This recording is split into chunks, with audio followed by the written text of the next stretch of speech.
ಸಿರುಗುಪ್ಪ ನಗರದ ಪ್ರೌಢಶಾಲಾ ಆವರಣದಲ್ಲಿನ ಸರ್ಕಾರಿ ಹಿರಿಯ ಪ್ರಾಥಮಿಕ ಶಾಲೆಯಲ್ಲಿ ಜಿಲ್ಲಾ ಪಂಚಾಯತ್ ಹಾಗೂ ಶಾಲಾ ಶಿಕ್ಷಣ ಇಲಾಖೆ, ಕ್ಷೇತ್ರ ಶಿಕ್ಷಣಾಧಿಕಾರಿಗಳ, ಕ್ಷೇತ್ರ ಸಮನ್ವಯ ಅಧಿಕಾರಿಗಳ ಕಾರ್ಯಾಲಯ, ಸಮೂಹ ಸಂಪನ್ಮೂಲ ಕೇಂದ್ರ 6ನೇ ವಿಭಾಗದ ವತಿಯಿಂದ ನಡೆದಂತಹ FLN ಮಕ್ಕಳ ಕಲಿಕಾ ಹಬ್ಬವನ್ನು ಕ್ಷೇತ್ರ ಸಮನ್ವಯ ಅಧಿಕಾರಿ ತಮ್ಮನಗೌಡ ಪಾಟೀಲ್ ಅವರು ಉದ್ಘಾಟಿಸಿ ಮಾತನಾಡಿದ್ದು, ಮುಖಾಂತರವಾಗಿ ಮಕ್ಕಳಿಗೆ ಒಂದು ಒಳ್ಳೆಯ ಮೌಲ್ಯ ಶಿಕ್ಷಣವನ್ನು ನೀಡತಕ್ಕಂಥ ಕೆಲಸ ಈ ಒಂದು ಕಲಿಕಾ ಹಬ್ಬದಿಂದ ಪಡಿತಾ ಇದ್ದಾರೆ.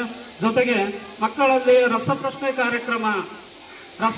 ಕಾರ್ಯಕ್ರಮದ ಮುಖಾಂತರವಾಗಿ ಮಕ್ಕಳಲ್ಲಿ ಇರ್ತಕ್ಕಂಥ ಪ್ರತಿಭೆಯನ್ನು ಹೊರತರ್ತಕ್ಕಂಥ ಕೆಲಸ ಈ ಒಂದು ಕಲಿಕಾ ಮೋಜಿನ ಗಣಿತ, ಹಾಗೆ ಕೈ ಬರಹ ಮತ್ತು ರಸಪ್ರಶ್ನೆ ಕಾರ್ಯಕ್ರಮ ಹಾಗೂ ಪೋಷಕರೊಂದಿಗೆ ಸಹ ಸಂಬಂಧ, ಈ ಎಲ್ಲ ಅಂಶಗಳು ಬಹಳ ಅದ್ಭುತವಾಗಿ ರಚನೆ ಮಾಡಿರ್ತಕ್ಕಂಥದ್ದು. ಇವತ್ತಿನ ದಿನ ನಮ್ಮ ಕ್ಲಸ್ಟರ್ನಲ್ಲಿ ಆಯೋಜನೆ ಮಾಡಿರ್ತೀವಿ. ಈ ಆಯೋಜನೆಗೆ ಕಾರಣಕರ್ತರಾಗಿರ್ತಕ್ಕಂಥ ಈ ಶಾಲೆಯ ಮುಖ್ಯ ಗುರುಗಳಿಗೂ ಎಲ್ಲ ಸಹ ಶಿಕ್ಷಕ ವೃಂದದವರಿಗೂ ಮುದ್ದು ಮಕ್ಕಳಿಗೆ ನಾನು ಧನ್ಯವಾದ.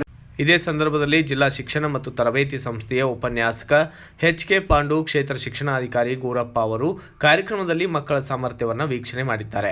ಇದೇ ವೇಳೆ ಶಿಕ್ಷಣ ಸಂಯೋಜಕರಾದ ಸುರೇಶ್, ಕ್ಷೇತ್ರ ಸಂಪನ್ಮೂಲ ವ್ಯಕ್ತಿಗಳಾದ ವೀರೇಶ್, ಸದಾನಂದ ಆಚಾರಿ ಸೇರಿದಂತೆ ಇತರರು ಕೂಡ ಭಾಗಿಯಾಗಿದ್ದಲ್ಲದೆ ಶಾಲೆಗಳ ಶಿಕ್ಷಕರು, ವಿದ್ಯಾರ್ಥಿಗಳು ಕೂಡ ಭಾಗಿಯಾಗಿದ್ದರು. Bureau report, Srinivasa Nayak, BB5 news Kannada, Siruguppa.